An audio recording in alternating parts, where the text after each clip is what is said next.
Baik, terima kasih. Terima kasih atas antusiasme Bapak Ngobrol dan Ibu kan kayak sekalian video kan. atas acara Genpi Webinar episode 1 yang akan dilaksanakan pada pagi hari ini. Jadi, pada pagi hari ini kita sudah bersama dengan Bapak Bimo Aryo Tejo dari University Putra Malaysia ya Pak. Dan beliau merupakan seorang peneliti dan ya seorang peneliti dan Bioteknologi and Chemical Pharmacy Specialist di University Putra Malaysia. Dan di sini kita juga akan fokus terkait diskusi tentang rabies publication. Nah, seperti yang kita tahu bahwa publikasi sekarang banyak ya, ada di mana-mana, terus semua orang bisa nulis publikasi, tapi uh, kualitasnya masih ada beberapa yang masih patut dipertanyakan seperti itu. Dan di sini kita akan membahas secara eksklusif bersama Bapak Bimo terkait hal tersebut. Nah, sebelumnya di sini ya, di sini kita sistemnya ini ya, sistemnya kita tuh talk show, kita nanti diskusi bersama Pak Bimo. Nanti saya akan bertanyakan beberapa hal kepada Pak Bimo, dan apabila dari Bapak dan Ibu sekalian ada yang ingin ditanyakan terkait hal tersebut, Bapak dan Ibu bisa langsung mengajukan pertanyaan di kolom komentar ya, kayak gitu. Nanti kalau misalnya ada waktu atau ada jeda, bisa nanti langsung bertanya secara langsung kepada Pak Bimo atau melalui ini ya, on mic ya, atau raise hand gitu. Baik, sebelumnya mungkin saya perkenankan kepada Pak Bimo untuk memperkenalkan diri, Pak. Dipersilakan. Baik, terima kasih. Pak siapa ya? Ini namanya Daniel, Pak. siapa? Daniel. Pak Daniel, ya, ya soalnya nggak ada namanya. Namanya generasi peneliti. Suara saya jelas ya? Jelas, jelas, Pak. Ya, baik. Terima kasih. Assalamualaikum warahmatullahi wabarakatuh. Dan selamat pagi ya untuk teman-teman semua ya. Jadi memang beberapa minggu lalu saya dihubungi oleh Pak Daniel juga oleh Pak Dr. Didi ya untuk membahas tentang rubbish publication ya mengenai publikasi sampah ya. Jadi tapi sebelum kita mulai saya memperkenalkan diri dulu. Jadi nama saya Bimo, S1 saya dari UI jurusan kimia tahun 9 lulus tahun 99 ya, dan kemudian PhD saya di bidang bioteknologi dari University Putra Malaysia lulus tahun 2004 ya, dan kemudian saya melanjutkan postdoc di University of Kansas di bidang kimia farmasi 2005 sampai 2008, dan setelah itu saya bekerja di berbagai universitas ya di University Putra Malaysia saat ini, dan juga pernah di UCSI University di Malaysia juga ya. Jadi pengalaman akademik saya sebagai peneliti ya, sebagai pengajar ya, dan juga sebagai administrator ya. Saya sempat menjadi dekan selama 3 tahun di Universitas UCSI di Malaysia. Jadi memang salah satu hal yang menjadi pembicaraan ya di kalangan akademis dan juga di kalangan administrator adalah mengenai kualitas publikasi ya, yang seperti dinyatakan oleh Mas Daniel tadi semakin memprihatinkan ya.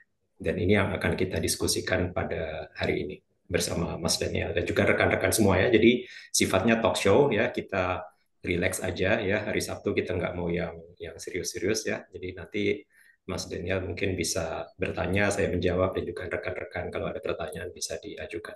Silakan Mas Daniel. Baik, Bapak. Sebelumnya ada pertanyaan pembuka terlebih dahulu, Bapak. Sebenarnya habis publication itu apa ya, Pak? Atau publikasi sampah tuh sebenarnya tuh definisinya sederhananya itu bagaimana ya, Pak? Kalau menurut Bapak?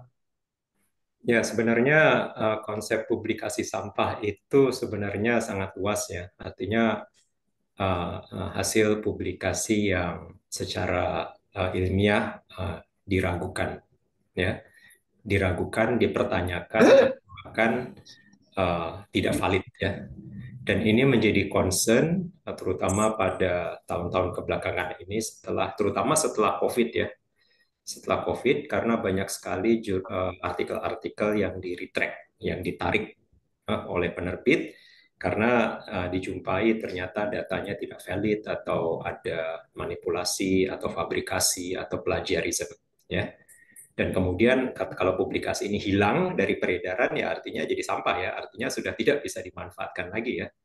Dan bukan hanya itu, beberapa jurnal malah ditutup ya, seperti kita dengar berita beberapa minggu yang lalu ya, penerbit Hindawi itu dibeli oleh Wiley ya. Mungkin teman-teman pernah dengar ya penerbit Hindawi ya.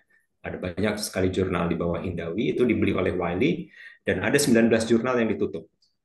19 jurnal yang ditutup ya atas berbagai sebab dan tentu artikel-artikel yang ada di jurnal tersebut hilang gitu. Jadi tidak bisa dimanfaatkan lagi oleh dunia ilmiah ya. Jadi artikel yang diretraksi, ditarik ya karena pelanggaran etis ya dan kemudian jurnal-jurnal yang ditutup ya dan juga artikel-artikel yang karena berbagai sebab itu hilang dari mesin pencarian. Jadi teman-teman yang sudah lama bergelut di dunia penelitian coba dicari yang paper-paper yang dulu publikasi. Kayak saya kan sudah 20 tahun lebih ya. Alhamdulillah paper pertama saya masih ada gitu, masih bisa dicari di mesin pencarian. Tapi kalau teman-teman coba cari ya paper-paper dulu yang pernah dipublikasi, jangan-jangan sudah nggak ada ya yang mungkin jurnalnya sudah hilang atau atas sebab-sebab tertentu mungkin di apa hilang dari peredaran ya. Jadi memang ini menjadi hal yang sangat memprihatinkan ya. Artinya kita mengerjakan riset itu kan bukan murah ya, tidak mudah dan tidak murah. Dan kemudian hasil yang kita publikasi ternyata hilang itu, tidak tidak lagi bisa dimanfaatkan oleh kalangan saintifik ya. Dan juga selain itu ada juga ya, jadi definisi publikasi sampah ini luas ya. Ada juga publikasi-publikasi yang masih beredar, mereka tidak di-retract, mereka tidak ditarik, masih ada jurnalnya masih ada, tetapi ketika dicoba untuk diulangi, karena sains yang baik itu kan harus reproducible ya, harus bisa diulang ya. Itu ternyata tidak bisa diulang. Itu ternyata tidak bisa diulang. Ya, ini tentu tentu kalau hal ini terjadi di dunia medis, tentu hal ini memberikan semacam apa ya kesedihan untuk pasien ya. Artinya harapan mereka sudah semikian tinggi dengan publikasi katakanlah publikasi kemungkinan terapi untuk penyakit X. Tetapi setelah hasil penelitian tersebut yang sudah dipublikasi diulang oleh peneliti lain, ternyata tidak berhasil diulang. Mereka tidak mendapat hasil yang sama sehingga tidak dimungkinkan untuk dilanjutkan ke fase berikutnya ya menjadi obat itu. Nah ini banyak, ini banyak ya dan hal ini bisa terjadi karena beberapa sebab ya. Salah satu sebabnya adalah karena terburu-buru publikasi. Terburu-buru publikasi, mereka tidak melakukan cek dan recheck ya sehingga hasil yang dipublikasikan itu memiliki kesalahan fundamental sehingga ketika mencoba untuk direproduksi mereka tidak bisa tidak reproducible ya. Dan ini saya jadi ingat ya tahun 2005 saya pernah melakukan research attachment di University of Edinburgh ya, salah satu top universitas di UK ya. Itu di lab tempat saya bekerja itu ada satu lab assistant ya, ada satu scientist yang kerjanya adalah mengulangi pekerjaan kita. Mengulangi pekerjaan kita. Jadi setiap kali kita ya apakah kita postdoc ataukah kita mahasiswa bimbingan ya melakukan riset dan mendapatkan hasil nanti akan diulangi oleh dia oleh si peneliti ini. Jadi kerjanya dia cuma itu mengulangi hasil penelitian kita. Jadi waktu yang dibutuhkan untuk hasil kita dipublikasi itu jadi molor karena harus diulang sama dia. Kalau dia bisa mengulangi dan mendapatkan hasil yang sama bagus, tapi kalau hasilnya tidak bisa diulangi berarti ya apa yang sudah kita lakukan ya tidak bisa dipublikasi. Nah, hal ini sekarang sudah tidak ada. Hal ini sekarang sudah tidak ada di lab-lab yang saya lihat tidak ada. Jadi begitu kita melakukan riset, mendapatkan hasil ya udah langsung publikasi papernya karena berkejaran dengan waktu ya. Karena semua orang ditarget untuk publikasi, jadi mereka tidak punya waktu untuk mengulangi apa yang mereka lakukan. Jadi aspek reproducibility itu hilang di kebanyakan kelompok riset ya. Sehingga ketika dipublikasi tidak bisa diulang ya jadi rubbish ya. Ya untungnya ya apa ya biasanya yang peneliti lain ingin sekali mengulangi itu riset-riset yang berimpact tinggi.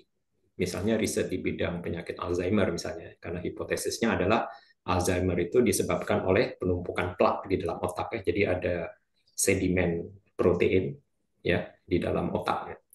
Itu berimpact tinggi ya, karena banyak sekali yang ingin menemukan obat untuk penyakit Alzheimer. Sampai sekarang tidak ada obatnya. Nah, itu hipotesisnya begitu begitu terbukti dan kemudian dipublikasi, itu banyak sekali ilmuwan yang ingin mengulangi ya, baik dari akademia maupun dari perusahaan obatnya. Dan ada beberapa kasus ya, di kasus yang terakhir ya, itu paper yang berimpact tinggi yang dipublikasi di Nature, itu setelah diulangi oleh ilmuwan lain ternyata mereka tidak mendapat hasil yang sama. Mereka tidak bisa mendapatkan hasil yang sama. Dan si peneliti ini dituduh memanipulasi hasil.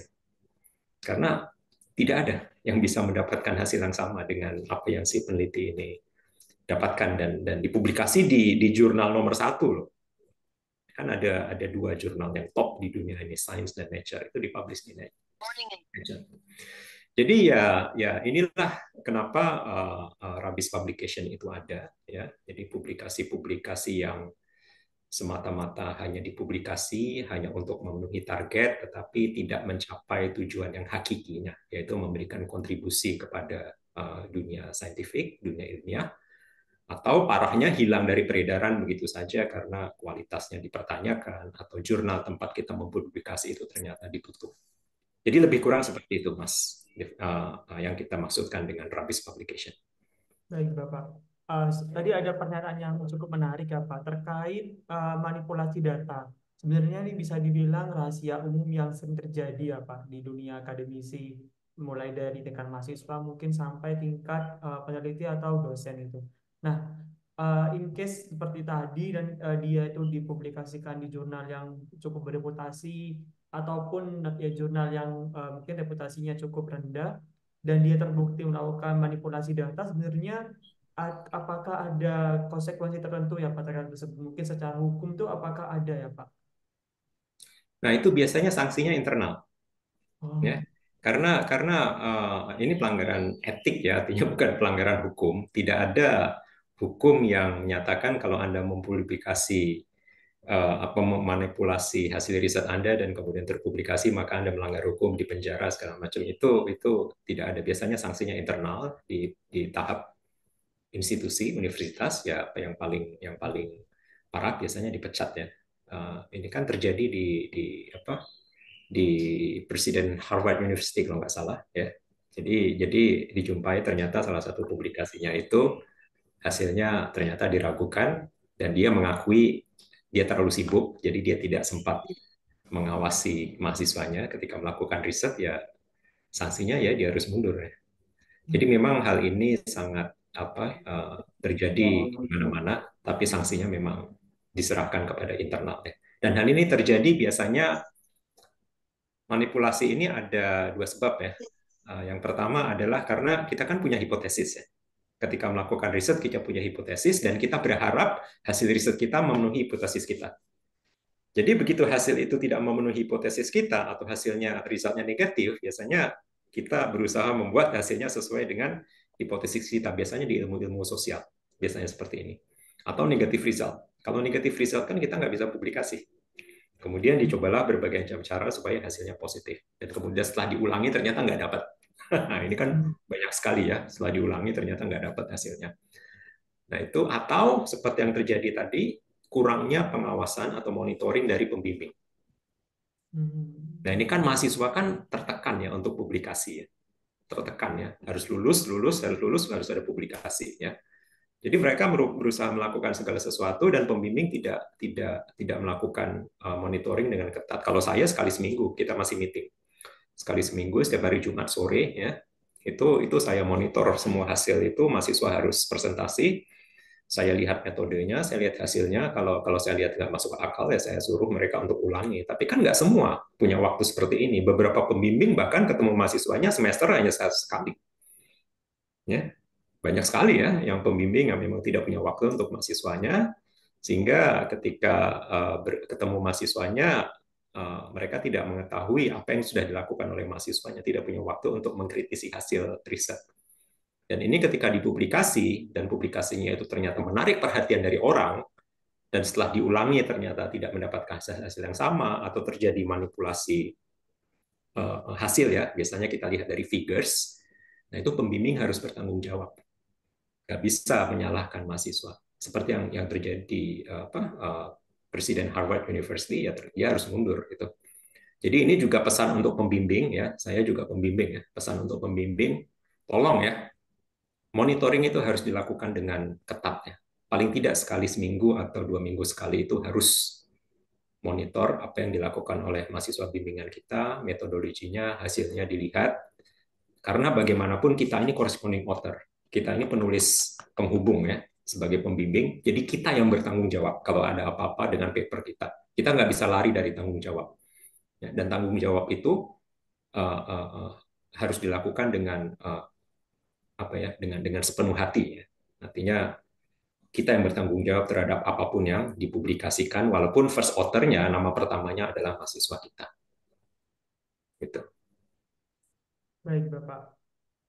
Ya, terkait hal tersebut, Bapak, kita tahu loh kalau di Indonesia itu untuk saat ini budayanya itu lebih mengejar kuantitas ya Pak daripada kualitas, khususnya di kuantitas publikasi. Karena ya seperti kita tahu semua orang yang bergerak di bidang akademisi itu atau penelitian pasti butuh publikasi untuk ya kenaikan jabatan atau yang lain-lain, Bapak. Nah, terkait hal tersebut pasti jumlah atau kuantitas dari publikasi itu harus tetap ditekan. Mungkin bisa jadi kalau misalnya dosen melalui mahasiswanya, ayo publikasi-publikasi. Nah, pada akhirnya seperti tadi terjadi ada apa ya adanya manipulasi data. Nah, sebenarnya keadaan tersebut itu bisa kita normalisasi atau enggak ya Pak? Kalau misalnya secara apa ya secara realistis, oh ya udah deh wajar deh, toh kita ini juga dikejar waktu, nggak apa-apa deh gitu. Kalau menurut Bapak bagaimana? Ya, ini menarik ya, karena ada akar masalahnya dan hal ini sebenarnya belum lama. Belum lama ya, ada akar masalahnya dan saya akan jelaskan di mana akar masalahnya ya. Saya lulus doktor itu tahun 2004 dan pada waktu itu yang namanya kita kita kenal yang namanya impact factor tapi belum terlalu apa ya, belum terlalu populer pada waktu itu. Terus apa ya, H index belum ada. Kemudian pada waktu itu namanya Q1, Q2, Q1, Q2 ya, yang Hmm. apa Journal Citation Report belum ada. Hmm. Adanya impact factor tapi kita nggak terlalu pakai pada waktu itu. Karena apa? Karena pada waktu itu ya di awal tahun 2000 ya, di awal tahun 2000 itu ketika kita mempublikasi, kita tidak, yang pertama kita lihat adalah apakah jurnal itu di bidang kita. Itu yang pertama. Kita tidak melihat impact factor, apakah jurnal itu di bidang kita, ya. Dan pada waktu itu lebih mudah karena biasanya pada waktu itu awal tahun 2000 jurnal itu diterbitkan oleh uh, organisasi profesi. Hmm. Organisasi profesi ya, misalnya di bidang saya kimia farmasi kita ada organisasi sendiri ya, kemudian di bidang kimia ada misalnya kalau Indonesia itu apa ya, himpunan kimia Indonesia, kemudian yang mengerjakan molecular biology ada perkumpulan mereka sendiri dan mereka menerbitkan jurnal sehingga kita tahu jurnal apa yang kita tuju ya. Atau kita menerbitkan di jurnal yang memang kita tahu editornya itu dan kemudian apa di dalam lembaga editornya itu, editorial boardnya itu orang-orang di bidang kita. Jadi pada waktu itu saya ingat persis jurnal-jurnal yang kita targetkan, bidang saya enzim ya, adalah Enzyme and Microbial Technology, kemudian PEDS ya, Protein Engineering Design and Selection, kemudian Protein Science, kemudian ada lagi Journal of Molecular Biology (JMB), waktu itu populer sekali, sekarang nggak terlalu. Kemudian ada lagi satu karena riset kita fokusnya ingin dilihat oleh industri supaya bisa dimanfaatkan oleh industri, kita mentarget publikasi di peptide letters. Sekarang berubah namanya jadi Chemical Biology and Drug Design. Jadi pertimbangannya waktu itu aja. Jadi kita ingin mengerjakan sesuatu, kita ingin publikasi, publikasinya supaya dibaca oleh kolega kita sendiri, oleh rekan-rekan sesama peneliti, atau oleh pihak industri. Karena kita ingin hasil penelitian kita dimanfaatkan oleh industri. Ya. Tidak ada namanya impact factor segala macam, kita nggak tahu pada waktu itu. Malah tahun 2006 atau 2007 ketika saya postdoc di Amerika, pembimbing saya mengajak saya untuk publikasi di satu jurnal yang baru terbit. Impact factor tidak ada, nanti Q1 atau Q2 kita nggak tahu. Semata-mata pertimbangannya adalah jurnal ini, editorial board-nya adalah orang-orang yang memang mumpuni di bidang kita. Ya, jurnalnya namanya Theranostic, impact factor-nya sekarang 15. Waktu itu masih baru. Ya. Tapi pertimbangannya itu aja, supaya hasil riset kita bisa dilihat oleh para editorial board ini yang merupakan suhu-suhu ya, begawan-begawan di bidang kita. Kita publikasi, jadi salah satu artikel pertama yang publikasi di jurnal tersebut ya. Dan itu setelah beberapa tahun berlalu, 15 tahun berlalu, 20 tahun berlalu, impact factor-nya sudah 15-18 gitu. Jadi itu di zaman dulu itu seperti itu sains itu. Ya, tidak ada yang namanya kuantifikasi. Berapa harus impact factor berapa segala macam. Nah, kenapa kemudian tiba-tiba kuantifikasi itu menjadi populer? Itu karena seperti Anda katakan tadi, ketika kita mengajukan kenaikan pangkat, ketika kita mengajukan permintaan untuk kenaikan gaji, ya, orang-orang yang mengevaluasi kita adalah orang-orang yang bukan dari bidang kita. Rektor kita, dekan kita, mereka bukan dari bidang kita. Jadi mereka nggak ngerti apa yang kita lakukan. Jadi bagaimana mereka tahu kapasitas riset kita? Ya dihitung jurnal kita. Oh, si Bimo ini ada 10 jurnal, 10 paper. Oh, ini ada 15 paper. Jadi dihitung, namanya counting beans, ngitung kacang. Karena mereka nggak ngerti baca paper kita. Tapi mereka punya kapasitas untuk mempromosikan kita, mendemosi kita, memecat kita, menaikkan gaji kita. Mereka yang memegang kekuasaan. Sedangkan mereka harus melakukan evaluasi kan terhadap kapasitas kita, yaitu yang mereka pakai. Dulu mereka menghitung publikasi kita. Kemudian berubah menjadi menggunakan impact factor. Jadi yang dihitung hanya publikasi kita yang berimpact factor tinggi. Ya. Setelah itu sekitar tahun 2005, saya ingat 2005, 2008, mulai populer namanya H index. Jadi mereka ingin melihat kalau impact factor itu kan terkait jurnalnya. Mereka ingin melihat kualitas kita, dalam tanda kutip kualitas kita secara personal, itu dilihat H index-nya. Kemudian sekarang ada namanya GCR, ya, Journal Citation Report yang Q1, Q2. Nah, dari situ mereka melihat apakah kita ini adalah merupakan saintis yang unggul atau saintis yang hebat, dilihat dari situ, dari angka-angka, dari matriks. Karena mereka nggak ngerti baca publikasi kita. Ya. Nah, hal ini terjadi di negara-negara di mana penentu kebijakan yang di mana kita meletakkan nasib kita untuk naik pangkat, naik jabatan, naik gaji. Mereka bukan lagi saintis yang bekerja di lab. Karena sudah masuk birokrasi kan. Mereka sudah masuk birokrasi, ya kayak saya dulu jadi dekan. Saya jadi dekan, saya tinggalkan riset saya. Waktu saya di Amerika, ada satu profesor namanya Ken Odes. Dia ada di dekan, udah jadi 20 tahun jadi dekan. Begitu dia jadi dekan, labnya tuh dikasih ke profesor yang lain. Karena sibuk. Kita sebagai dekan sibuk. Harus mencari uang untuk fakultas, lobby sana, lobby sini. Nah, mereka-mereka ini sudah out of touch dengan dunia riset. Sehingga ketika mereka harus mengevaluasi kita untuk kenaikan jabatan, kenaikan pangkat, promosi, mereka sudah tidak mampu memahami paper kita, publikasi kita, karena mereka sudah out of touch dari dunia riset. Jadi yang mereka lihat apa? Matrix. Matrix. Ya. Nah, oleh karena itu, di Amerika, sekarang mereka masih mempertahankan sistem di mana untuk kenaikan jabatan, misalnya dari asisten profesor, jadi associate profesor, jadi profesor, keputusan diambil di departemen, yaitu orang-orang yang mengenal si kandidat. Karena mereka ngerti hasil karya kita. Mereka membaca paper kita, mereka ngerti. Jadi keputusannya ada di departemen. Kita kan enggak. Siapa yang memutuskan kenaikan pangkat kita? Coba. Orang-orang yang nggak ngerti kerjaan kita. Betul nggak? Ya, orang-orang yang begitu kita sodorkan paper kita, mereka, kamu ini ngerjain apa? Jadi mereka tidak bisa menilai pekerjaan kita. Sedangkan di Amerika, terutama di universitas besar ya, itu keputusan diambil di departemen, yaitu orang-orang yang tahu apa yang kita lakukan. Dan mereka tidak hanya menghitung age index. Age index ini semua nggak dipakai. Saya dulu postdoc di Amerika, pembimbing saya juga, bahkan sampai sekarang ya, setelah 20 tahun berlalu, bekas membimbing saya masih apa itu age index, apa itu mereka nggak peduli.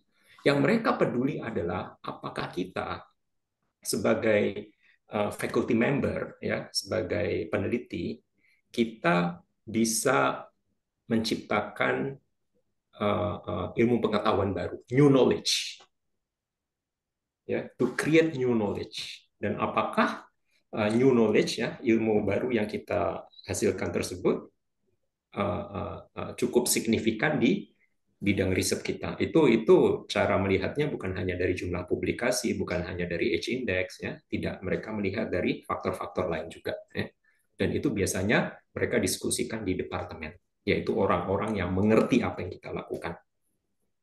Nah, itulah kenapa penggunaan matriks ini menjadi populer saat ini. Karena segala sesuatunya ada dan dilihat berdasarkan angka, karena mereka-mereka si pengambil keputusan tidak mengerti secara teknis detailnya apa yang kita lakukan. Nah, itu sebabnya.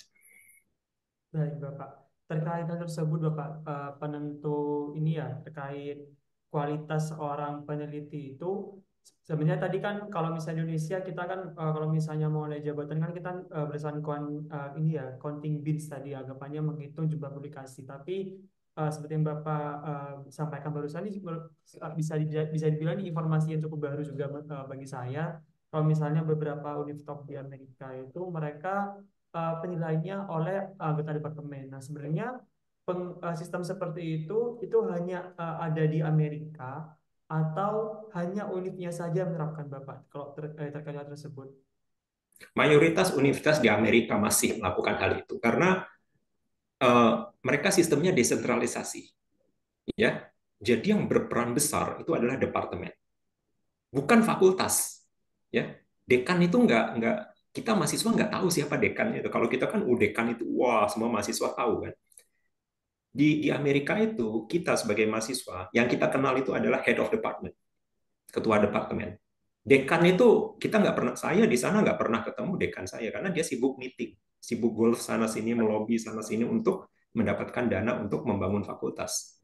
Ya, jadi kekuasaan pada departemen itu besar sekali. Rekrutmen itu departemen.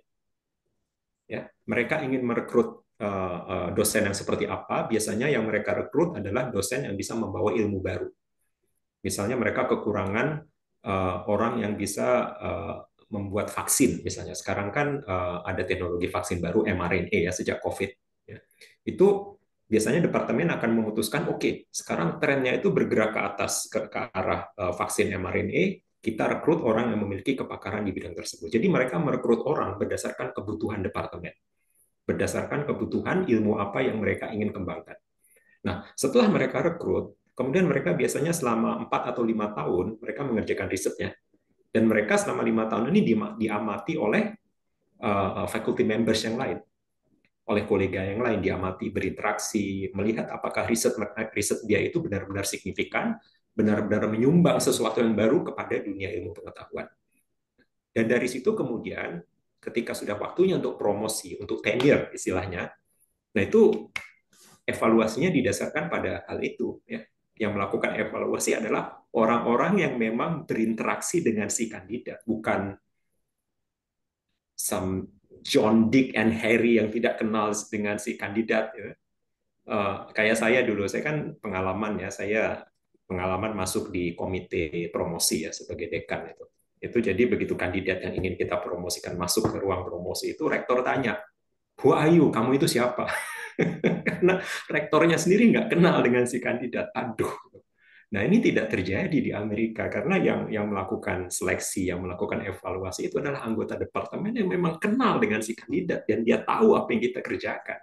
Gitu, bukan orang dari puncak Menara Gading atau dari Kayangan yang tidak tahu siapa diri kita, apa kita kerjakan dan ujung-ujungnya menghitung publikasi kita 1 2 3. Oh, 50 paper cukup. Oh, semua Q1 cukup. Karena dalam asumsi mereka Q1 itu bagus, Q4 itu jelek. Itu kan asumsi yang paling gampang. Tanpa mampu membaca apa yang kita publikasikan. Ya. Jadi memang sebagian besar di Amerika masih seperti itu, dan juga beberapa negara di Eropa masih seperti itu. Tapi negara-negara di Asia, terutama ketika para birokrat kampus itu sudah out of touch dari dunia riset, ya mereka mengandalkan CV kita, ngelihat daftar publikasi kita, itu aja yang mereka andalkan. Makanya kan di publikasi kita harus tulis ini Q1, ini Q2, segala macam impact factor-nya berapa. Nanti dilihat sama mereka, dihitung pakai kalkulator, ini, oke, layak untuk dipromosikan. Seperti itu. Which is, kalau menurut saya ini benar-benar menurunkan derajat kita dari seorang saintis menjadi seorang yang hanya dinilai berdasarkan angka. Gitu. Jadi counting beans, ya. Kita dianggap ini kacang itu yang dihitung counting beans, yang seharusnya tidak boleh terjadi di dunia akademis. Baik, Bapak. Terkait hal tersebut, mungkin sepengalaman Bapak sendiri, apa aja sih yang sebenarnya bisa kita lakukan sebagai peneliti ya, dan mungkin dari diri kita sendiri dulu, mungkin kita mulai dari diri kita sendiri untuk mengurangi rubbish publication tuh bagaimana ya, Pak? Menurut saya ini perubahannya harus sistematik, ya, harus sistemik ya.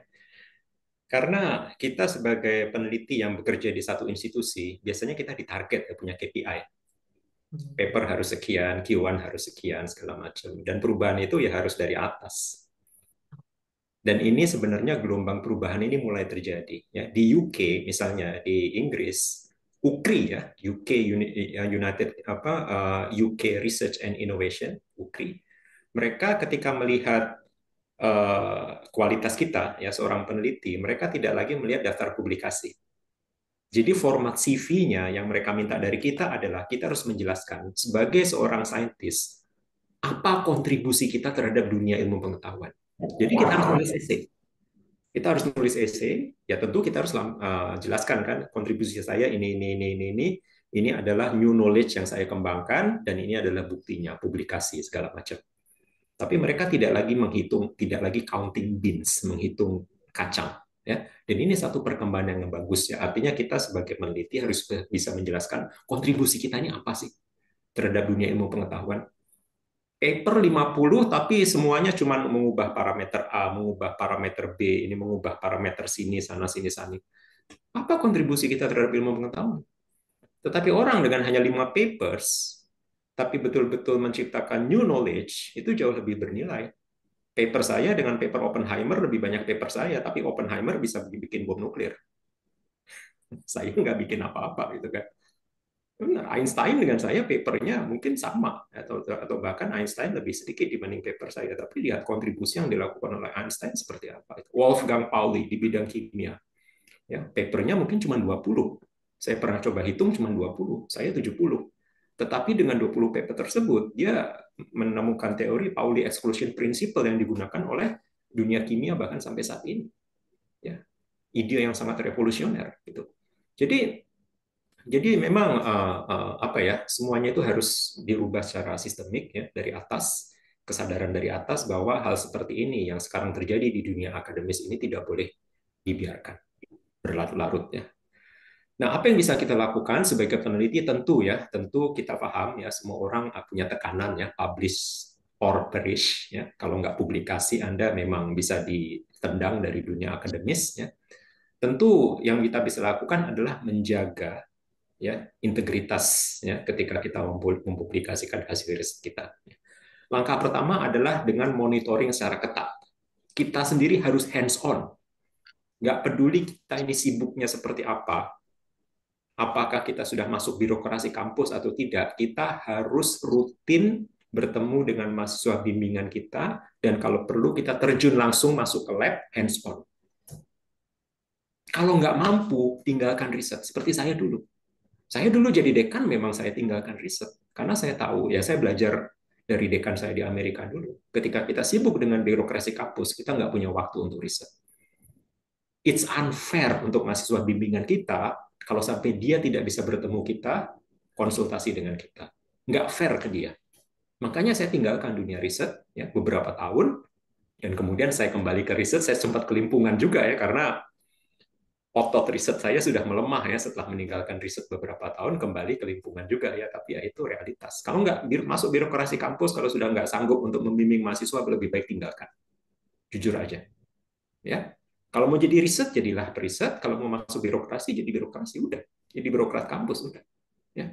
Jadi yang pertama harus dilakukan adalah antara pembimbing dan mahasiswa bimbingan itu komunikasi harus intens ya. Proses monitoring itu harus dilakukan dengan intens, sehingga kemungkinan-kemungkinan terjadinya manipulasi riset, terjadinya fabrikasi itu bisa ditekan. Dan tentu saja kita sebagai pembimbing dan juga kita sebagai mahasiswa harus paham ya, seberapa besar pun tekanan yang kita alami, harus publikasi paper sekian, segala macam ya. Kita harus pertama memahami bahwa integritas itu adalah nomor satu. Dan itu dimulai dengan komunikasi yang intens dan terbuka antara pembimbing dan mahasiswa bimbingan mengenai apa yang kita lakukan ya, riset yang kita lakukan ya. Kemudian yang kedua adalah kita harus juga rajin-rajin mengkomunikasikan hasil riset kita dengan dunia saintifik ya, dengan komunitas kita melalui seminar, melalui konferensi, sehingga kita mendapat feedback. Nah, itu adalah salah satu cara menjamin supaya hasil yang kita publikasikan nanti tidak tergolong sebagai rubbish ya. Jangan setelah publikasi baru konferensi, jangan, kebalik. Karena teorinya adalah kita bawa dulu ke konferensi, ke seminar, sebelum publikasi, kita dapat feedback, kembali ke lab, kita improve, kita perbaiki lagi hasil-hasil kita, baru publikasi. Jangan setelah publikasi baru ke konferensi, nggak ada gunanya seperti itu. Kita ke konferensi, ke seminar adalah untuk mendapat feedback. Ya. Semakin banyak orang yang memelototin riset kita, menscrutinize riset kita, itu semakin baik. Ya, supaya kemungkinan-kemungkinan terjadinya manipulasi, fabrikasi itu bisa ditekan. Ya, artinya ada mata ketiga yang memonitor apa yang kita lakukan. Ya. Dan kemudian tentu, ya seperti saya katakan tadi, ada orang di lab itu yang kerjanya khusus mengulangi apa yang kita lakukan. Ya. Kerjanya dia adalah memverifikasi apa yang kita lakukan. Ya. Tentu hal ini membuat kita memerlukan waktu lebih lama ya untuk mempublikasikan riset kita. Tapi seperti saya katakan tadi, tentu pihak birokrat kampus harus sadar bahwa riset ini nggak gampang. Untuk mencegah munculnya rubbish publication, itu kita tidak boleh ditekan untuk menjadi paper mill, menjadi pabrik paper, hanya menghasilkan paper yang banyak tanpa fokus kepada kualitas. Ya, artinya baik birokrat kampus ya maupun kita sebagai peneliti ada hal-hal yang harus kita lakukan ya untuk menciptakan dunia akademis yang lebih sehat ke depannya. Baik, Bapak. Ini ada pertanyaan dari Bu Teti ya. Bagaimana pandangan Pak Bimo sehubungan dengan akademik integritas saat ini di institusi pendidikan? Bagaimana cara efektif supaya masing-masing peneliti yang akan publikasi untuk bertanggung jawab dan bertanggung jawab dengan hasil publikasinya? Bertanggung jawab ini maksudnya apa ya? Bagaimana cara efektif supaya masing-masing peneliti akan publikasi untuk bertanggung jawab dengan hasil publikasinya? Ini tentu tanggung jawab pertama itu adalah di corresponding author ya. Semua harus tahu ya. Tanggung jawab pertama itu adalah di penulis penghubung. Kalau ternyata kemudian dijumpai hasil di publikasinya itu hasilnya di hasilnya ternyata ada manipulasi atau fabrikasi, tentu corresponding author yang harus bertanggung jawab. Ya. Untungnya, ya untungnya orang-orang yang bekerja di bidang yang tidak terlalu populer kayak bidang saya ya, biasanya paper-paper kita itu nggak menarik, nggak ada orang yang berminat untuk mengulangi. Ya. Tapi Anda yang bekerja di bidang cancer, di bidang kanker, di bidang Alzheimer's ya, yang terkait dengan bidang-bidang yang lagi hot, itu hati-hati loh. Nanti ada orang yang mengulangi hasil riset Anda, dan kalau mereka tidak berhasil mendapatkan hasil yang sama, ya corresponding author siap-siap aja dibombardir dengan pertanyaan. Jadi pembimbing adalah yang paling bertanggung jawab. Dan saya pikir semua pembimbing harus sadar ya. Dan oleh itu, kenapa saya berkali-kali menekankan pentingnya pembimbing itu untuk selalu memonitor hasil riset, karena mereka nanti yang akan bertanggung jawab. Baik, Bapak.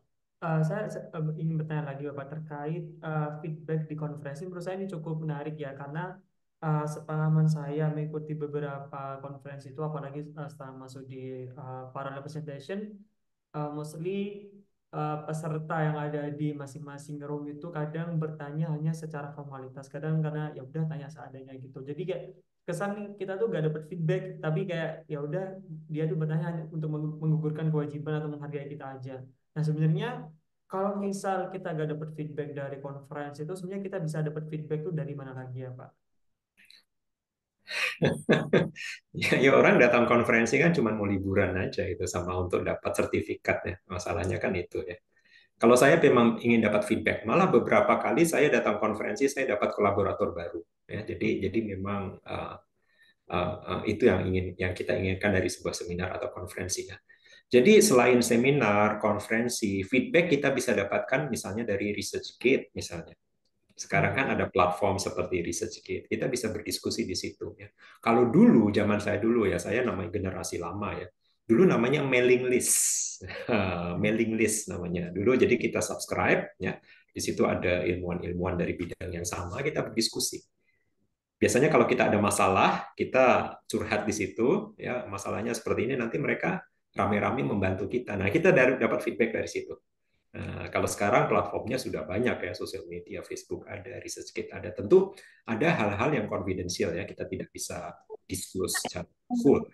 Tapi paling tidak dari situ kita bisa dapat feedback ya. Dan saya memang sangat mengencourage ya, sangat mendorong siapapun yang melakukan riset untuk aktif berkomunikasi dengan kolega, dengan sesama saintis yang memang bekerja di bidang kita, supaya kita tidak bekerja dalam silo istilahnya ya, di satu ruang tertutup di dalam kepompong, kita tidak mendapat feedback dari orang lain sehingga kita tidak tahu apa yang kita kerjakan ini betul, salah, valid atau tidak. Dan ini pernah terjadi di salah satu teman saya, lucu juga ya. Jadi ketika dia S3 ya, tapi dia bekerja di silo, dia tidak berkomunikasi dengan ilmuwan lain. Jadi dia sibuk dengan risetnya sendiri. Ketika uh, sidang ya, dia mengklaim hasilnya itu adalah apa yang dilakukan itu adalah yang pertama di dunia. Jadi aspek novelty-nya itu sangat kuat. Ya pembimbing yang pengujinya kebetulan dari bidang tersebut ya, dia bilang saya pernah baca orang mempublikasi yang sama dengan Anda, yang mirip dengan Anda. Jadi klaimnya itu langsung runtuh itu di depan penguji karena dia tidak berkomunikasi dengan ilmuwan lain selama 4 atau 5 tahun melakukan riset gitu. Jadi jangan sampai hal ini terjadi ke Anda semua ya, sudah mengklaim apa yang dilakukan adalah yang pertama di dunia, ada aspek novelty, tapi setelah dibawa ke penguji dengan entengnya meruntuhkan klaim tersebut. Ya. Jadi Baik, sekarang lebih mudah. Dulu lebih sulit, harus join mailing list, sekarang lebih mudah untuk mendapatkan feedback dari peneliti lain. baik Bapak. Mungkin saya ingin menyampaikan lagi kepada Bapak dan Ibu sekalian. Mungkin jika ada yang ingin bertanya langsung kepada Pak Bimo, kita bisa diskusi secara langsung. Bapak dan Ibu bisa raise hand ya. Setelah itu bisa on mic, nanti akan saya arahkan. Baik, apakah ada Bapak dan Ibu ingin bertanya secara langsung atau ingin join diskusi pada pagi hari ini? Persilakan. Assalamualaikum, Kirinur pribadi. Oh ya, Waalaikumsalam. misalnya dipersilakan Bapak. Mau tanya Pak, gimana setelah riset itu ada publikasi yang belum pernah Anda lakukan, caranya mempelajari, misalnya Scopus gitu, untuk mempublikasikan hasil riset tadi. Maksudnya bisa dijelaskan lebih lanjut, Pak? Meskipun misalnya begini, syarat untuk Anda riset tadi, misalnya, publikasinya harus melalui Scopus, dan Anda belum pernah menggunakan Scopus. Mohon informasi metode belajar bagaimanakah untuk bisa akses seperti itu. Ya, Scopus itu database, Pak ya. Scopus itu Ya. database. Jadi ada beberapa jurnal yang memang ada dalam database Scopus ya. Dan memang sekarang salah satu kriteria baik di dalam kenaikan jabatan ya, di dalam kenaikan karir kita di dunia akademis adalah kita mempublikasi di jurnal yang terindeks di Scopus. Kenapa? Karena ranking, Pak. Karena ranking. Zaman saya dulu nggak ada, Pak, yang namanya Scopus itu. Nggak ada. Ya. Karena ranking ya. Karena salah satu syarat, salah satu kriteria ranking terutama QS ya, itu adalah 20% ya. Jadi skornya cukup tinggi adalah eh, publikasi di jurnal-jurnal yang terindeks Scopus. Ya.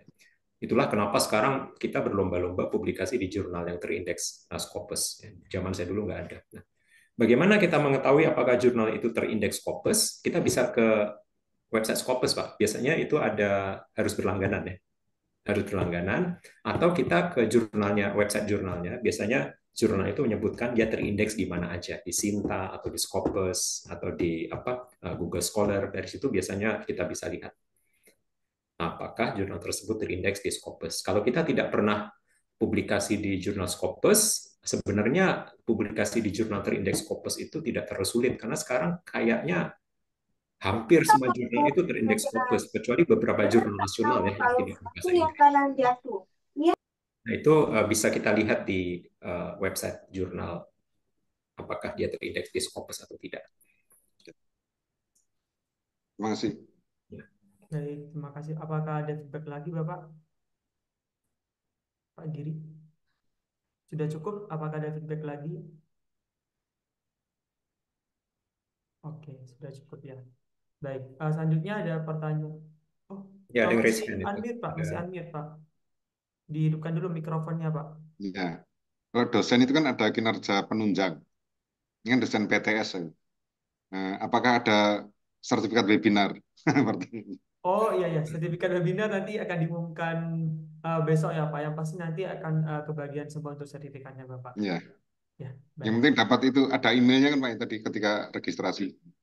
Oh iya, Atau nanti nanti harus dikirim lewat email, lewat WA, WhatsApp grup aja. Ya, ya, baik Bapak. oke. Terima kasih. Assalamualaikum. Waalaikumsalam. Nah, Baik. Selanjutnya eh oh, bentar, bentar. ini ada di chat ini yang Pak Iqbal ini bertanya. Ya, sebenarnya dari Pak Rahmat terlebih dahulu kepada Pak Rahmat dipersilakan. Dulu ya, Mas. Nah, Mas Silakan Daniel. Bapak. Oke. Oke, terima kasih Prof. Bimo. Perkenalkan, saya Rama Octavian dari Brawijaya University di Malang. Mungkin bidangnya saya juga di teknik kimia. Cukup menarik tentang ini ya, publikasi di banyak publikasi fraud publication, mungkin publikasi yang bersifat rabis gitu ya. Karena gini, mungkin Pak Bimo sendiri pernah pastinya tahu tentang Sinta ya. Eh, Gimana sih menurut pandangan Pak Bimo sendiri tentang indeksasi Sinta? Karena gini di Sinta itu sebenarnya kalau dilihat dari ranking akademisi ya, kita kalau melihat karena Sinta ini sekarang juga jadi patokan di Indonesia terutama patokan untuk kita bisa mendapatkan dana hibah.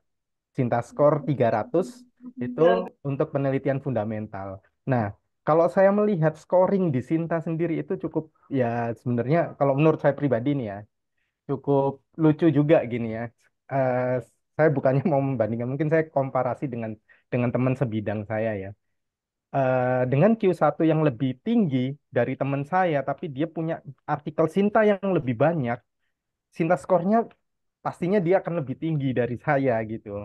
Nah, apakah Sinta pandangan dari Prof. Bimo sendiri terkait dengan Sinta di Indonesia, apakah memang ini bisa membantu meningkatkan kualitas publikasi di Indonesia atau justru malah menjadi apa ya, istilahnya menjadi bumerang gitu, menjadi buah si malakama bagi peningkatan kualitas maupun kuantitas penelitian di Indonesia itu yang pertama. Oke, saya beberapa pertanyaan nggak apa-apa ya Mas Daniel. Mohon maaf ya Bapak Ibu ya. Yang kedua, ini saya melihat di jurnal Nature Communications nih. Ini cukup menarik juga. Jurnal Nature Communications ini salah satu yang sign ini ya DORA ya. DORA itu San Francisco Declaration of on Research Assessment. Dan tidak banyak sebenarnya jurnal-jurnal yang mungkin sign DORA ini ya.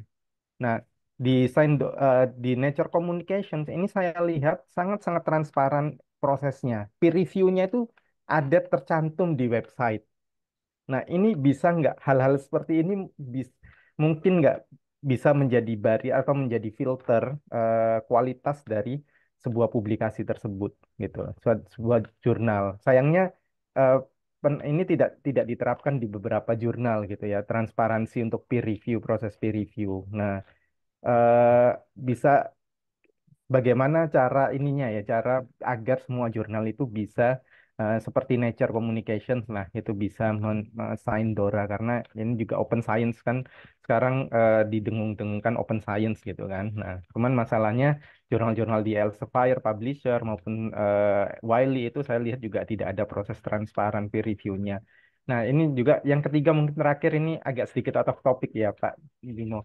Mungkin saya lihat Prof Bimo berkarir di Malaysia. Nah, di Malaysia sendiri itu sebenarnya bagaimana sih pengembangan karir akademisi gitu untuk menjadi ya asisten, associate professor, kemudian menjadi profesor ya. Sedangkan di Indonesia ini masih ya untuk sementara kita masih pakai PAKKUM gitu-gitu ya. Mengumpulkan angka kredit dari yang dijelaskan Prof. Bimo tadi, dari jumlah publikasi dan sebagainya diukur secara matriks. Nah, mungkin Indonesia itu juga bisa lah belajar dari Malaysia. Kita tahu salah satu universitas di Malaysia itu juga sekarang ada di top 100 ini ya top 100 QS ranking. Ya mungkin beberapa universitas mungkin tidak terlalu setuju dengan rankingan seperti itu ya, tapi setidaknya ada seperti Uni Malaya itu berada di top 100 QS maupun time higher study. Nah, itu gimana sih kita bisa belajar dari Malaysia itu bagaimana pengembangan karir akademik di sana. Mungkin itu saja Mas. Terima kasih Prof. Bimo atas waktunya. Baik, Ya. dipersilakan Bapak. Ya, baik. Saya jawab dari pertanyaan ketiga dulu ya. Yang saya ingat pertanyaan ketiga ya, nanti kedua dan pertama saya jawab kemudian. Di Malaysia itu terkait dengan pertanyaan Pak Rama ya mengenai pengembangan karir seorang dosen itu diserahkan kepada universitas. Oleh karena itu setiap universitas punya kriteria kenaikan pangkat yang berbeda-beda. Ada satu universitas yang gampang menjadi profesor, ada satu universitas yang sulit menjadi profesor. Kalau kita kan tidak. Ya, di Indonesia kan profesor itu ditentukan oleh dapat gelar profesor itu kan dari menteri ya. Ya, Kalau asesor nasional. ada asesor nasional ya. Kalau di Ah, Indonesia itu universitas, haknya universitas. Ya, dan setiap universitas memiliki kriteria yang berbeda-beda. Ya, kayak di UPM tempat saya bekerja itu termasuk salah satu yang sangat sulit ya. Makanya teman-teman saya di universitas lain ya sudah jadi profesor, full profesor saya belum. Karena memang di UPM itu sangat sulit ya, kriterianya itu memang memang sangat banyak ya. Jadi diserahkan kepada universitas tergantung apakah universitas tersebut universitas yang research base atau teaching base ya. Kalau teaching base biasanya kriterianya adalah lebih banyak ke teaching ya. Kalau fokusnya ke riset lebih banyak ke riset ya. Jadi tergantung dari universitasnya. Nah, kemudian bagaimana kriteria perekrutan dosen segala macam syaratnya gampang ya. Mereka hanya melihat CV ya. Mereka hanya melihat CV, interview dan kemudian rekrut ya. Dan untuk kenaikan jabatan ya, kenaikan pangkat ya dari asisten profesor, kemudian associate profesor, kemudian ke profesor ya. Seperti saya katakan tadi, setiap universitas punya kriteria sendiri-sendiri. Ya, kalau di tempat saya, karena kebetulan research university, jadi fokus utamanya itu tentu di publikasi grants ya, apakah punya dana penelitian dari luar ya, dan kemudian dan juga tergantung rektor kadang-kadang rektornya ganti kriterianya ganti ya. Jadi rektor yang sebelumnya ini mereka ingin kita fokus ke pengembangan mahasiswa ya. Jadi mereka melihat apakah kita aktif di dunia kemahasiswaan, apakah kita terlibat di dalam upaya-upaya pengembangan dunia kemahasiswaan gitu. Jadi memang kriterianya kalau saya lihat tidak begitu terstandar seperti di Indonesia. Ya. Tapi ada sisi bagusnya. Sisi bagusnya adalah lebih mudah untuk mendapatkan gelar profesor, tapi sangat tergantung di universitasnya. Kalau universitasnya memang kriterianya lebih mudah untuk jadi profesor, tentu makanya profesornya muda-muda akan di sini sebelum 40 sudah jadi profesor, gitu. Karena sangat tergantung dari universitasnya. Jadi itu pertanyaan pertama ya, bagaimana kenaikan jenjang karir di dunia akademis di Malaysia. Kemudian pertanyaan kedua adalah proses peer review. Nah, ini adalah salah satu yang memang sangat menjadi concern saya ya, karena kita bayangkan bahwa hasil riset yang kita lakukan bertahun-tahun itu bisa dipublikasi atau tidak itu hanya tergantung dari 2 atau 3 orang yang belum tentu paham dengan apa yang kita lakukan. Itu kan nggak fair, sangat tidak fair. ya. Apalagi kalau ini dijadikan syarat kelulusan. Dijadikan syarat kelulusan di mana seorang mahasiswa hanya bisa lulus ketika dia sudah publikasi 2 atau 3 paper. Karena yang paling mengetahui kemampuan si mahasiswa ini apakah bisa lulus atau tidak itu kan pembimbing. Nah, kemudian kita menyerahkan nasib si mahasiswa ini bisa lulus atau tidak kepada peer reviewer yang tidak tahu mahasiswa ini seperti apa. Makanya di UK, di Oxford, di Cambridge, Edinburgh, nggak ada syarat publikasi untuk mahasiswa S3. Anda di Sheffield ya? Nggak ada sih. Di CBE Sheffield, di tempat saya studi juga nggak ada. Tidak tertulis secara formal, tidak. Cuman Tidak ya itu, ada. itu tergantung Karena kembali lagi ke supervisor. karena kewajiban publikasi itu ada di supervisor, ada di profesor. Kita mahasiswa, kalau profesor merasa kita sudah layak untuk lulus, ya lulus. Teman-teman saya dari Oxford, dari Cambridge, top university, itu nggak ada syarat publikasi lah. Kita di Indonesia rankingnya berapa ratus, berapa ribu, S1 aja harus ada paper. Kan nggak masuk akal itu. Ya. Jadi makanya saya tidak begitu setuju dengan meletakkan syarat publikasi sebagai syarat kelulusan, terutama untuk S1 atau S2. Kalau S3 bisa saya terima lah. Karena masalahnya adalah di proses peer review. Seperti Anda katakan tadi, transparan atau tidak, dilakukan oleh expert atau tidak. Karena saya tahu, dan ini rahasia umum. Rahasia umum artinya rahasia tapi semua orang tahu. Makanya rahasia umum. Kadang-kadang yang melakukan peer review itu bukan profesornya, tapi mahasiswanya. Mahasiswanya, saya tahu. Setiap saya baca hasil reviewers itu saya tahu yang mereview profesornya atau mahasiswanya. Kadang-kadang diserahkan ke mahasiswanya karena profesornya terlalu sibuk. Anda bayangkan, kelulusan seseorang itu tergantung dari publikasi, dan publikasi ini direview oleh mahasiswa. Sangat nggak fair, kan? Jadi proses preview ini saya pikir harus direvolusi. Ya, seperti Anda katakan tadi, Nature Communication mulai melakukan proses preview yang lebih transparan. Kemudian yang saya tahu Frontiers. Frontiers itu juga mulai transparan. Dan kemudian ketika pandemik itu mulai ada tren orang publikasi di archive, ya, bioarchive, archive itu supaya bisa dipelototin oleh publik sebelum benar-benar dipublikasi di jurnal. Ya. Jadi saya pikir proses peer review ini yang harus diperbaiki, harus dibuat lebih transparan, harus dibuat dengan integritas. Jangan sampai dilakukan oleh orang yang bukan ahlinya. Karena ini yaitu kalau sampai menjadi syarat kelulusan seseorang, gawat ini kita menyerahkan nasib seseorang ini lulus atau tidak kepada orang-orang yang bukan expert di bidang tersebut, ini tentu sangat tidak fair. Jadi saya setuju dengan Anda, sistem peer review ini harus direvolusi, dan juga salah satu yang harus diubah adalah tidak boleh lagi adanya proses review yang gratisan. Reviewer itu harus dibayar.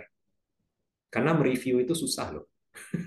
Dan selama ini kita melakukan gratisan dengan anggapan ini sudah tugas kita. Enggak, kita harus dibayar ya supaya kita bisa melakukan dengan lebih bertanggung jawab ya, dan karena ada komitmen ya dalam bentuk remunerasi ya, imbalan, sehingga kita bisa melakukan dengan lebih berintegritas ya. Ada beberapa jurnal yang membayar ya, jurnal di Indonesia yang mereka membayar reviewer, dan saya cukup happy dengan jurnal-jurnal yang sudah mempunyai kesadaran untuk membayar reviewernya ya. Itu yang kedua. Yang pertama adalah mengenai Sinta ya, karena saya tidak pernah berkarir di Indonesia, jadi saya tidak tahu persis mengenai Sinta, tapi sekilas yang saya baca adalah mereka berdasarkan sitasi ya. Jadi mereka menilai kualitas seseorang itu berdasarkan sitasi ya. Ini sebenarnya agak kurang fair kalau menurut saya ya. Karena sitasi tidak bisa dijadikan ukuran untuk menilai kualitas seorang peneliti. Ya. Karena ada beberapa bidang, kayak bidang saya itu kan sangat spesifik. Itu sitasinya biasanya rendah. Tapi ada orang bekerja misalnya di bidang cancer, ya, itu sitasinya tinggi. Because everybody is doing cancer research. Jadi sitasinya sangat, mereka mengutip each other ya. Di bidang saya enggak, karena sangat spesifik. Matematika sitasinya rendah ya. Nah, inilah kenapa sebenarnya saya kurang setuju dengan konsep sitasi. Bukan kurang setuju, strongly disagree dengan konsep sitasi. Karena konsep sitasi ini sebenarnya konsep baru tahun 1975. Ya. Tahun 1975 yang membuat itu namanya Eugene Garfield. Ya, dia seorang kimia, ya, S1-nya kimia, S3-nya linguistik. S1-nya kimia, S3-nya linguistik, dan dia melihat kok dalam dunia ilmiah ini nggak seperti dunia hukum. Kalau dunia hukum kita kan harus mengutip pendapat ahli hukum yang lain, namanya preseden. Ya, misalnya ketika seorang hakim, mereka menghukumi satu perkara, dia harus mengutip pendapat-pendapat dari kasus-kasus sebelumnya, namanya preseden, sehingga keputusan dia itu tidak melanggar preseden. Tidak boleh melanggar presiden. Misalnya kasus yang dia tangani mirip dengan kasus yang terjadi 5 tahun sebelumnya, dan keputusan dia bertentangan dengan keputusan yang diputuskan 5 tahun sebelumnya, itu tidak boleh. Ya.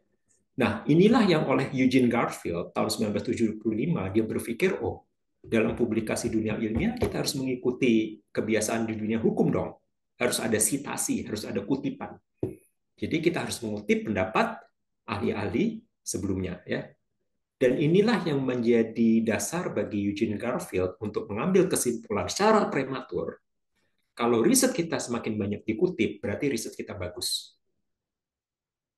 Itu kan in reality, realitasnya kan enggak. Kadang-kadang hasil riset kita, publikasi kita dikutip hanya di bagian introduction-nya aja. Dan sekarang kan banyak ya seperti itu, ketika kita nulis paper, dalam tanda kurung, kutipannya 1, 2, 3, kadang-kadang sampai 10. Gitu. Padahal kita baca papernya juga enggak ya, kita cuma baca abstract atau introduction-nya, kemudian kita kutipnya. Dan inilah yang jadikan dasar bahwa seorang peneliti itu adalah peneliti yang bereputasi kalau hasil karyanya banyak dikutip. Tanpa melihat secara lebih detail yang dikutipnya itu adalah apakah bagian introduction-nya, apakah bagian metodologinya, ataukah bagian result-nya. Ya. Dan ini kemudian yang menjadi basis untuk matrix tool seperti Sinta, ya, untuk menilai kapasitas kita sebagai peneliti. Dan ini yang saya strongly disagree, sangat tidak setuju. Kita ingin mengetahui kapasitas orang peneliti, itu kita harus membaca karyanya, papernya, ya. Dan untuk proses penilaian kelayakan proposal dana penelitian, ya, kita harus membaca proposalnya. Kita tidak bisa hanya melihat, oh ini skor Sintanya rendah, proposalnya kemudian kita tolak, itu nggak bisa. Kita harus baca proposalnya. Dan ini yang masih menjadi common practice di Amerika, ya, yang saya tahu. Itu kan dosen-dosen baru ya skor Sintanya, kalau mereka pakai skor Sinta ya, itu kan skornya rendah. Dosen-dosen baru itu. Tapi toh mereka mendapat dana penelitian yang banyak, ya. Itu karena reviewer itu mereka kadang-kadang mereka melakukan blind review. Mereka tidak melihat siapa penelitinya. Tapi yang mereka baca adalah proposalnya. Karena kalau mereka melakukan review dan kemudian mereka melihat, oh yang mengajukan asisten profesor ini, jadi ada subjektivitas. Dan di Amerika itu masih ada diskriminasi berdasarkan ras, masih ada. Jadi makanya mereka melakukan blind review. Mereka mereview satu proposal, tidak melihat siapa yang mengajukannya. Nah, dan dari situ mereka kemudian menilai, oh proposal ini bagus, tanpa melihat orangnya, siapa yang mengajukannya. Gitu. Makanya kalau nulis proposal, kalau di Amerika itu kayak nulis paper, Pak. Itu harus ada preliminary result. Kita harus bisa menunjukkan bahwa kita punya kapasitas untuk melakukan riset tersebut tanpa menunjukkan who we are, siapa kita. Enggak. Karena identitas kita ditutup. Tetapi di proposal itu kita harus tulis preliminary result. Ini loh hasil awal yang kita dapatkan, sehingga berdasarkan hasil awal ini kita punya potensi untuk melakukan riset seperti yang diusulkan. Nah, itu yang dibaca oleh reviewer. Nah, jadi saya pikir praktis-praktis seperti ini ya mungkin bisa dijadikan contoh ya di tempat kita ya, sehingga ketika kita menilai seorang akademisi, itu kita menilai bukan berdasarkan statistik, bukan berdasarkan matriks, tapi memang berdasarkan kemampuan si penelitinya sendiri, yaitu dengan membaca karyanya, menilai karyanya, tidak hanya dengan melihat metrik. Ya, baik. Terima kasih atas jawabannya. Terima kasih, Mas Daniel. Baik, terima kasih Bapak atas pertanyaannya. Mungkin Mbak Bimo nih ada pertanyaan terakhir ya sebelum kita akhiri sesi pada siang hari ini. Ini ada pertanyaan dari Pak Iqbal Julian. Menurut Pak Bimo, apakah ada hubungan antara anggaran dana riset dengan kualitas riset? Berdasarkan pengalaman Bapak, bagaimana cara perolehan dana riset di luar negeri? Wah, ini jelas ya. Artinya kalau kalau dana risetnya sedikit ya, ya hasil risetnya tentu kita tidak bisa berharap berkualitas ya.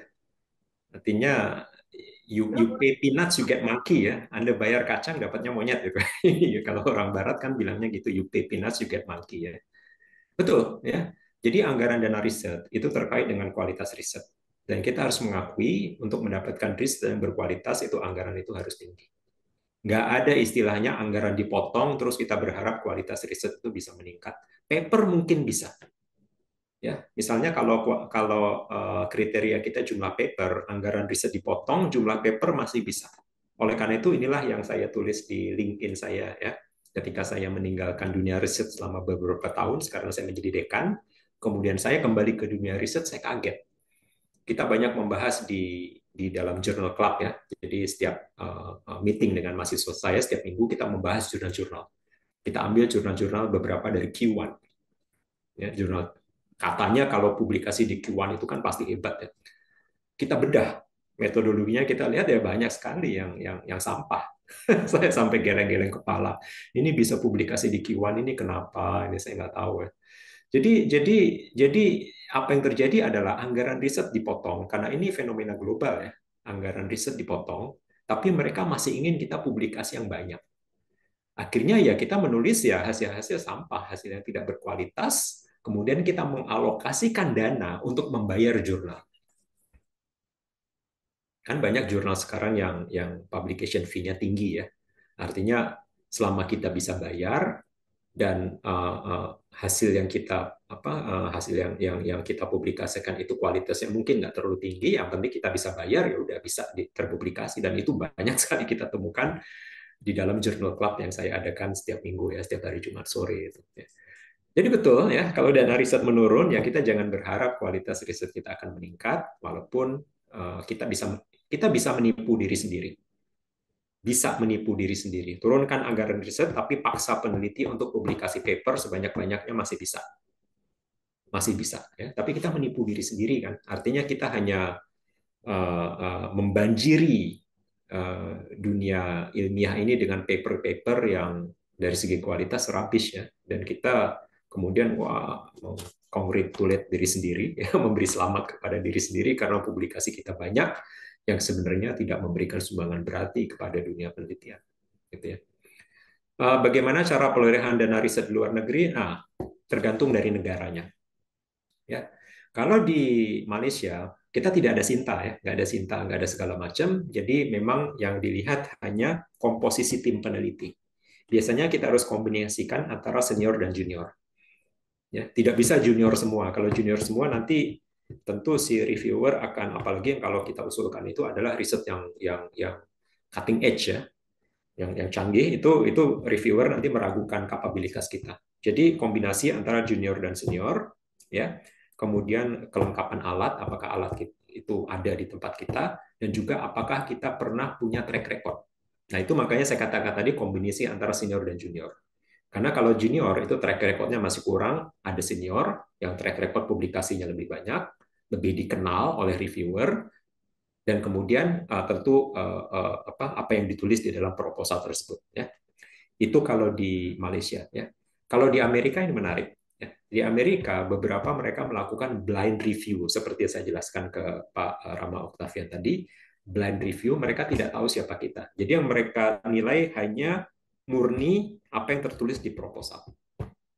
Ya, dan menulis proposal itu, oh man, itu saya ingat pembimbing saya itu di ruangannya itu hanya sibuk dengan dua hal, menulis paper dan menulis proposal. Karena menulis proposal itu kayak nulis paper. Harus ada data. Bukan hanya usulan kita, harus ada data. Karena kita harus tunjukkan ya kita mampu melakukan riset ini, kita punya pengalaman. Ini loh preliminary result-nya. Dan untuk bidang saya, hasil awal yang harus kita tunjukkan di proposal itu bahkan hasil dari animal study, bayangkan. Mereka minta hasil, ya, misalnya kita membuat satu senyawa, ya, yang kita klaim bisa berfungsi sebagai terapi untuk penyakit tertentu, kita harus sudah tunjukkan hasil di animal, di hewan, bahwa senyawa tersebut prospektif. Oh, man.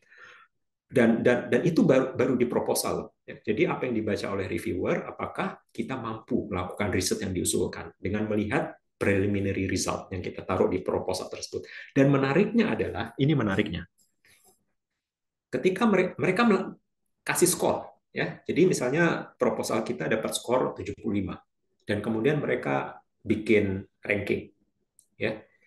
Kalau skor kita agak kurang, misalnya 75, tetapi skor minimal untuk dapat dana penelitian itu 77 misalnya. Mereka nelpon kita. Mereka bilang ke kita, skor Anda ini 75. Tapi saya lihat proposal Anda ini sangat bagus. Saya akan bantu Anda untuk menaikkan skor Anda. Itu loh. Jadi di Amerika itu reviewer, mereka jadi kayak konsultan gratis untuk kita. Mereka membantu untuk meningkatkan skor kita. Karena mereka berpikir sayang loh, kalau proposal ini bagus, hanya kurang 2 poin, terus nggak kita danai. Itu mereka bekerja sama-sama kita untuk meningkatkan kualitas proposal kita, supaya bisa masuk ke daftar yang 78 ke atas, atau 77 ke atas, dan kemudian mendapatkan dana penelitian. Amazing. Ya, jadi mereka punya keikhlasan untuk membantu kita. Tapi kalau skornya benar-benar jatuh, misalnya 40 atau 30, ya mereka tentu mudah ya, tidak dibantu. Tapi kalau skornya mepet-mepet, itu mereka mau membantu kita. Jadi kayak free consultant, konsultan gratis untuk kita. Dan ini beberapa kali terjadi di pembimbing saya. Dia cerita ke saya, ya baru dihubungi oleh reviewer, dia berpendapat proposal saya bagus, tapi skornya kurang. Kemudian sama dia dibantu di mana untuk menaikkan, dan kemudian dapat dana penelitiannya. Jadi apa ya? Mereka nggak hanya sekedar menseleksi, melihat kita hanya sebagai matriks dan angka, tapi mereka melihat potensi kita. Mereka melihat potensi kita ada potensi, ada kemampuan untuk melakukan riset seperti yang diusulkan, mereka bantu. Padahal mereka nggak kenal kita, tapi mereka melihat kita sebagai seseorang yang memiliki potensi. Jadi itu beberapa pengalaman saya dari beberapa pengalaman bagaimana mencari dana riset di luar negeri. Baik Bapak, terima kasih. Dan saya juga sangat terima kasih kepada seluruh peserta yang sangat antusias pada diskusi pada siang hari ini, pada hari ini. Namun sayangnya karena keterbatasan waktu, kita harus segera mengakhiri sesi diskusi pada hari ini. Namun sebelum saya akhiri, saya ingin meminta kepada Pak Bimo untuk memberikan closing statement. Kepada Pak Bimo, dipersilakan. Untuk memberikan apa? Closing statement, Pak. Oh, closing statement ya. Closing statement saya adalah, saya pikir dunia penelitian, ya, dunia riset di negara kita itu harus kembali ke jalan yang benar. Kembali ke jalan yang benar artinya kita melakukan riset for the sake of research, for the sake of knowledge, ya. Untuk kepentingan, untuk demi pengembangan ilmu pengetahuan, ya, bukan untuk memenuhi metrik, memenuhi angka tertentu, tidak. Karena kalau fokus kita angka, fokus kita matriks, ya, itu nanti kita akan banyak menghasilkan hasil penelitian yang saya katakan rabis tadi. Karena yang penting, yang terpenuhi adalah angka, ya, matriks. Ya. Bagaimana caranya? Ya tentu ini harus dimulai dari atas, ya. Jadi harus perubahan yang sistemik, ya. Jadi yang di atas itu di birokrasi kampus, di birokrasi kementerian, itu adalah orang-orang yang mengerti masalah yang membelenggu dunia penelitian pada saat ini, ya. Bukan mereka yang menikmati sistem yang rusak seperti ini, tapi mereka yang memang ingin melihat sistem yang berlaku saat ini berubah ke arah yang lebih baik, ya. Kita bisa banyak belajar dari negara lain, seperti saya katakan tadi, ketika saya kuliah dulu di awal tahun 2000 belum ada sistem seperti ini, ya. Jadi kita enjoy sekali. Research itu amazingly enjoyable. Karena kita tidak punya pikiran tentang berapa paper harus publikasi, H-index berapa, Q1, Q1 berapa, Q1, Q2. Enggak. Kita melakukan riset hanya untuk for the sake of research. I tell you, it's enjoyable. Research is enjoyable. Tapi sekarang enggak. Sekarang feeling itu sudah beda ya. Artinya semuanya sekarang tentang metrik, tentang memenuhi target angka tertentu. Ya. Research akan sangat enjoyable ketika kita berpikir research is for research. Ya. Research adalah untuk menciptakan pengetahuan baru, untuk berkontribusi kepada dunia ilmiah, ya, dan berkontribusi kepada kemanusiaan.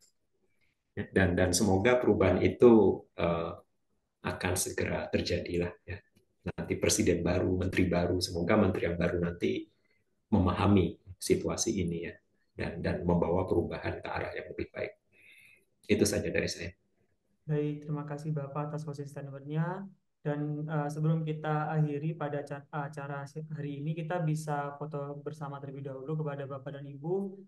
Saya sangat mengharapkan Bapak dan Ibu bisa on kamera ya, agar kita bisa ambil dokumentasi bersama.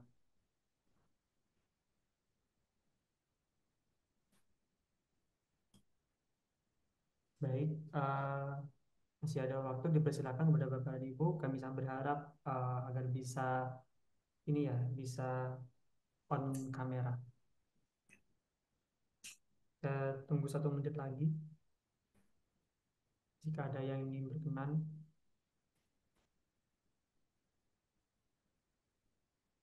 Tim sudah siap ya yang untuk dokumentasi ya, Mbak Indah. Baik. Kalau begitu saya hitung. Slide pertama 1, 2, 3. Slide 2 1, 2, 3. Baik, terima kasih atas Bapak dan Ibu semua atas antusiasmenya. Dan untuk sertifikat sendiri akan kami kirimkan via grup ya, grup WhatsApp nanti akan kami upload di Google Drive dan nanti Bapak dan Ibu bisa akses semua sertifikatnya melalui Google Drive. Kalau begitu, terima kasih. Sampai jumpa di Genpi webinar episode kedua. Terima kasih. Assalamualaikum warahmatullahi wabarakatuh. Selamat siang. Waalaikumsalam warahmatullahi wabarakatuh. Baik, sampai ketemu lagi. Saya minta izin untuk live ya. Sukses untuk semuanya. Ya. Ketemu lagi. Terima kasih. Assalamualaikum. Waalaikumsalam. Waalaikumsalam.